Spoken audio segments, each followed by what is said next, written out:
Hello and welcome to Đồng Nai Radio and Television Station. On August the 17th, the Union of Friendship Organization of Đồng Nai Province, in collaboration with the Vietnam Laos Friendship Association of the province and the People's Committee of Thống Nhất District, held a talk on the Vietnam-Laos relationship for nearly 300 delegates, representatives who are party members, civil servants, officials, young people, and students in Thống Nhất District. The talk is an opportunity for officials, party members, and union members to review the revolutionary tradition and special relationship between Vietnam and Laos. At the same time, helping cadres, party members, and union members to better understand the role, position, and importance of people's foreign affairs. Thereby, they can maintain, cultivate the relationship between Vietnam and Laos forever green and sustainable. The event will contribute to the successful implementation of the People's Foreign Affairs that Provincial People's Committee has set out. According to Mr. Do Đăng Thuc, chairman of Vietnam-Laos Friendship Association in Đồng Nai Province, in the year Vietnam-Laos Friendship and Solidarity 2022, the association will promote propaganda activities to all classes of people, especially young people, on the relationship, solidarity, and loyalty between Vietnam and Laos.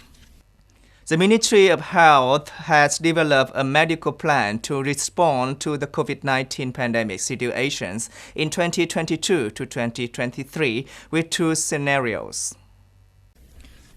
Scenario 1, the virus will continue to evolve, but because the community has immunity, the number of severe cases and deaths will be low. Then the pandemic will be no longer serious. For this situation, the number of measures to prevent and control the COVID-19 pandemic will be gradually reduced to levels which are similar to those of Group B infectious diseases. Scenario 2, a new, more dangerous variant appears which is able to reduce vaccine efficacy or immunity, resulting in increased morbidity or mortality.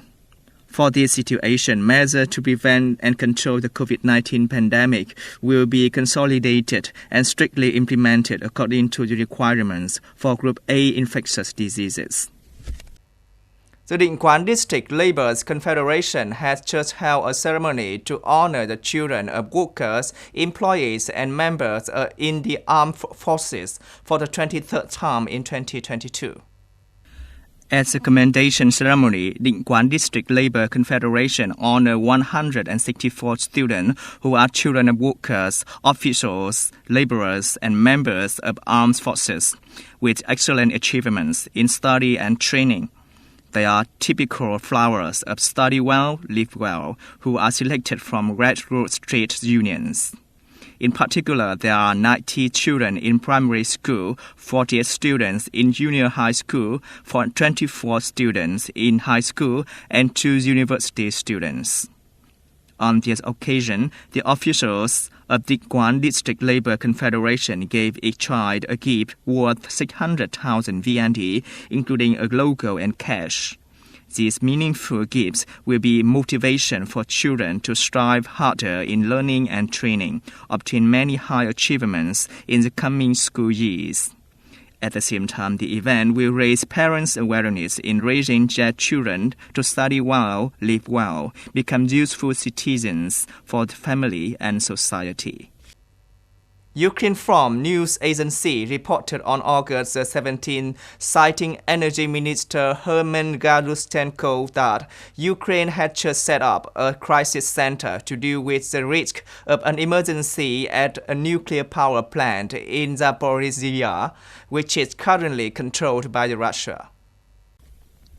According to Mr. Galushchenko, the crisis center established by the Ukraine state-owned nuclear energy company Enterwatom will work continuously to monitor the situation at the Zaporizhzhia plant.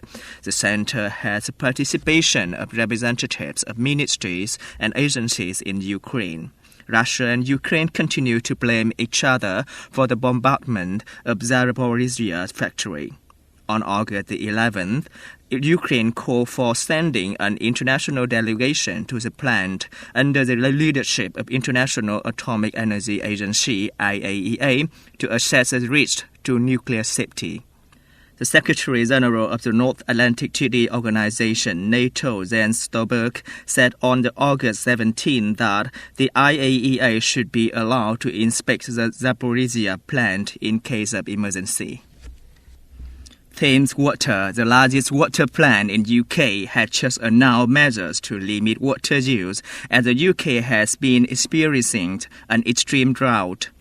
The plant will supply water to about 15 million people in London and surrounding counties, bans the use of sprinklers from August 24th.